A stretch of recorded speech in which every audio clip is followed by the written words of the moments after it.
Most people shouldn't buy a home. No one should buy a home. Interesting. Which is the opposite of the American Homes dream. were not built for people. Homes were built for banks.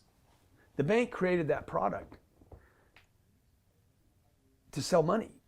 You can't just loan people money. You need a product in between. Like when people start really understanding what I'm telling them, they're like, wait, what did he just say? The bank can't lend money for just money.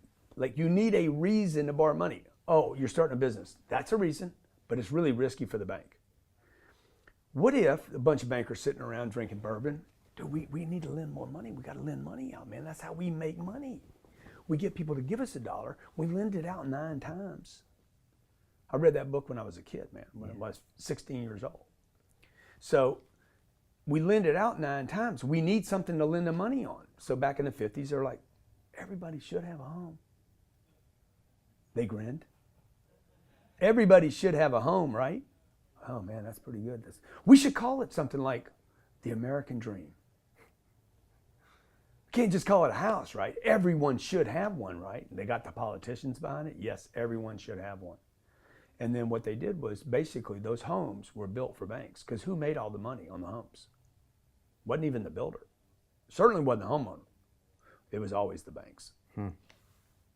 Colleges was another scheme by the bank. Okay. Everyone should have a proper education. But they don't have the money for it. But they should have it. And as they offered debt, as they offered free loans to college students and families, those tuitions went up. Right.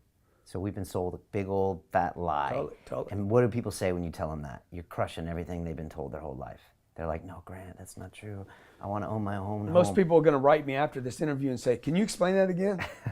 Shouldn't I own my own home? No, you should never own one door. Right. And you had a horrible experience with your first single-family home buy. Dude, boy, you done, man, nobody's done the research as come well as on. you. No one. You've been hanging out with the wrong people, Grant. Probably. So that taught you a lesson. Stay away from single-family homes. I want a certain type of person with a certain type of income that wants a rental property, doesn't want to buy, and I'm in this asset class, and I know how to do it, and it works well. we could do, look, I could come here and we could do 4 hours on real estate. Yeah, no, I just wanted to cover it. So, Yeah. But it's interesting because, like, I don't think most people know that you're like, I do this thing. Yeah. I mean, most people never heard a real estate guy, which you're not, Yeah. say, don't buy a home. Yeah. I mean, that's a fascinating statement right there.